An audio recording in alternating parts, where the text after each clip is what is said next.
നമസ്കാരം. ചേലക്കര വയനാട് ഉപതെരഞ്ഞെടുപ്പ് പോളിംഗ് ദിനത്തിൽ മുതിർന്ന നേതാവും CPM കേന്ദ്ര കമ്മിറ്റി അംഗവുമായ EP ജയരാജന്റെ ആത്മകഥ എന്ന തരത്തിൽ പ്രസക്തമായ ഭാഗങ്ങൾ പുറത്തുവിട്ടത് ആസൂത്രിത ഗൂഢാലോചനയാണ് എന്ന ആരോപണമാണ് ഇപ്പോൾ ശക്തമാകുന്നത്. പാർട്ടി മുഖ്യധാരയിലില്ലാത്ത EPയെ കേന്ദ്രീകരിച്ച് ചില ഒളിയുദ്ധങ്ങൾ ഇപ്പോഴും നടക്കുന്നു എന്നതിന്റെ വ്യക്തമായ തെളിവ് അഥവാ സൂചനയാണ് ആത്മകഥയിലെ പ്രസക്ത ഭാഗങ്ങൾ എന്ന രീതിയിൽ പുറത്തു വന്നതിലൂടെ പുറത്തുവരുന്ന സൂചന. ഇതോടെ ഉപതെരഞ്ഞെടുപ്പ് പ്രചരണ രംഗത്തില്ലാതിരുന്ന EP ജയരാജൻ ഇപ്പോൾ പോളിംഗ് ദിനത്തിലെ ചർച്ചയായി മാറി. വിഷയത്തിൽ EP ജയരാജന്റെ പ്രതികരണം ഇങ്ങനെയാണ്: ആത്മകഥ എഴുതുകയാണ്, പ്രസിദ്ധീകരിക്കാൻ ആരെയും ചുമതലപ്പെടുത്തിയിട്ടില്ല. എഴുതിയ കാര്യങ്ങൾ ടൈപ്പ് ചെയ്യുന്ന ഘട്ടത്തിലാണ്. പുറത്തു വന്ന കാര്യങ്ങൾ താൻ എഴുതിയതല്ല.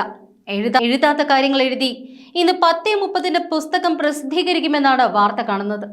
തെറ്റായ നടപടിയാണിത്. ഇന്ന് തിരഞ്ഞെടുപ്പ് ദിവസം പാർട്ടിക്കെതിരെ വാർത്ത സൃഷ്ടിക്കാൻ മനഃപൂർവ്വമായി ചെയ്തതാണ്. ഇതിനെതിരെ നിയമ നടപടി സ്വീകരിക്കുക തന്നെ ചെയ്യും. പുസ്തകം ഇറങ്ങുമ്പോൾ കാര്യങ്ങൾ കൂടുതൽ വ്യക്തമാകുമെന്നും EP പറഞ്ഞു. അതേസമയം നിർമ്മിതിയിലുള്ള സാങ്കേതിക പ്രശ്നം മൂലം പുസ്തകത്തിന്റെ പ്രകാശനം കുറച്ചു ദിവസത്തേക്ക് നീക്കിവെച്ചിരിക്കുന്നതായി പ്രസാധകർ അറിയിച്ചു. അപ്പോഴും ഇതിനെല്ലാം പിന്നിൽ ആരാണ് എന്ന ചോദ്യം CPMൽ സജീവമാണ്. പോളിംഗ് ദിനത്തിൽ അസാധാരണമായ രാഷ്ട്രീയ നീക്കങ്ങൾ കേരളത്തിൽ തുടങ്ങുന്നത് നെയ്യാറ്റിൻകര ഉപതെരഞ്ഞെടുപ്പ് കാലത്താണ്.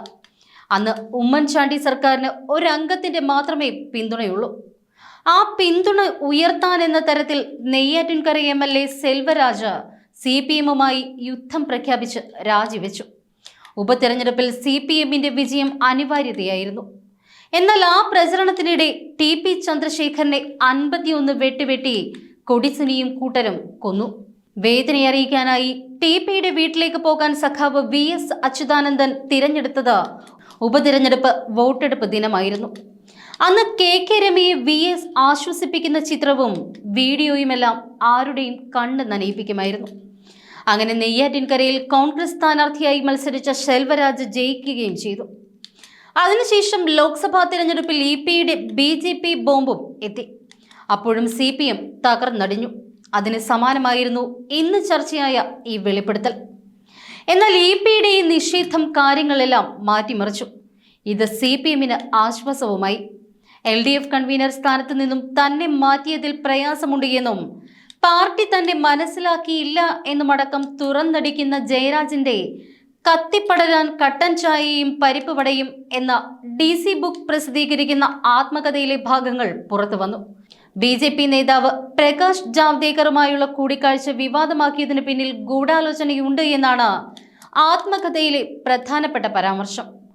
പാലക്കാട്ടെ സ്ഥാനാർത്ഥി P സരിൻ അവസരവാദിയാണ് എന്നും പുസ്തകത്തിൽ വിമർശനമുണ്ട് എന്നാണ് വാർത്ത. ഇതുടൻ തന്നെ EP നിഷേധിക്കുകയും ചെയ്തു. DC പുസ്തക പ്രകാശനവും നീട്ടിവെച്ചു. ഈ സാഹചര്യത്തിലും പുസ്തകത്തിലെ ഭാഗങ്ങൾ ചർച്ചയിൽ തുടരുകയാണ്.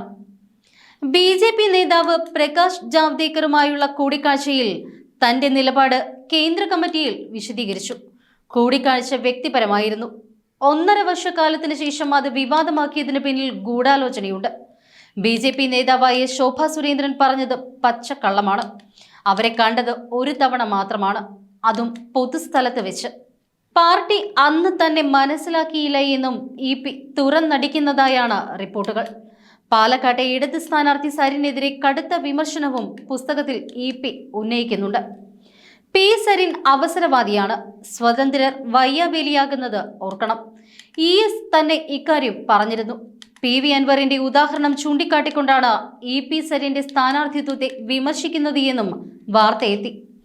ദേശാഭിമാനി ബോണ്ട് വിവാദവും EP പുസ്തകത്തിൽ പരാമർശിക്കുന്നുണ്ട് എന്നായിരുന്നു റിപ്പോർട്ട്. വിവാദ വ്യവസായി സാന്റിയാഗോ മാർട്ടിനുമായി ഞാൻ ഒരിക്കലും ചർച്ച നടത്തിയിട്ടില്ല. ചർച്ച ചെയ്ത മാർക്കറ്റിംഗ് മേധാവി വേണുഗോപാലായിരുന്നു.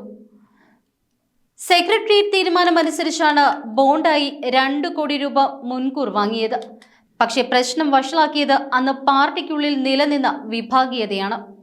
VS അച്യുതാനന്ദൻ ഇത് ആയുധമാക്കി. താൻ മരിക്കും വരേക്കും CPM ആയിരിക്കുമെന്നും പാർട്ടി വിടുമെന്ന് സ്വപ്നം കണ്ടാൽ അന്ന് താൻ മരിച്ചു എന്നർത്ഥമെന്നും EP പുസ്തകത്തിൽ പരാമർശിക്കുന്നുണ്ട് എന്ന് റിപ്പോർട്ടിലുണ്ട്. DC ബുക്സ് പ്രസിദ്ധീകരിക്കുന്ന കത്തിപ്പടരാൻ കട്ടൻ ചായയും പരിപ്പുവടയും എന്ന പുസ്തകത്തിലെ പരാമർശങ്ങൾ എന്ന തരത്തിലാണ് ഇതെല്ലാം സമൂഹ മാധ്യമങ്ങളിലൂടെ പുറത്തു വന്നത്. കഴിഞ്ഞ ലോക്സഭാ തിരഞ്ഞെടുപ്പിന്റെ വോട്ടെടുപ്പ് ദിവസം താൻ BJP പ്രഭാരി പ്രകാശ് ജാവ്ദേക്കറുമായി മകന്റെ ആക്കുളത്തെ ഫ്ളാറ്റിൽ നിന്നും കണ്ടിരുന്നുവെന്ന് EP മാധ്യമങ്ങളോട് വെളിപ്പെടുത്തിയതും വിവാദമായിരുന്നു. അന്ന് LDF കൺവീനറായിരുന്നു EP ജയരാജൻ. ഇതിനുശേഷം നടക്കുന്ന മറ്റൊരു തിരഞ്ഞെടുപ്പിൽ മുന്നണിയുടെ പദവിയിലില്ല എങ്കിലും CPM കേന്ദ്ര കമ്മിറ്റി അംഗമായ EP യുടെ ആത്മകഥയും വിവാദമായി എന്നതാണ് വസ്തുത.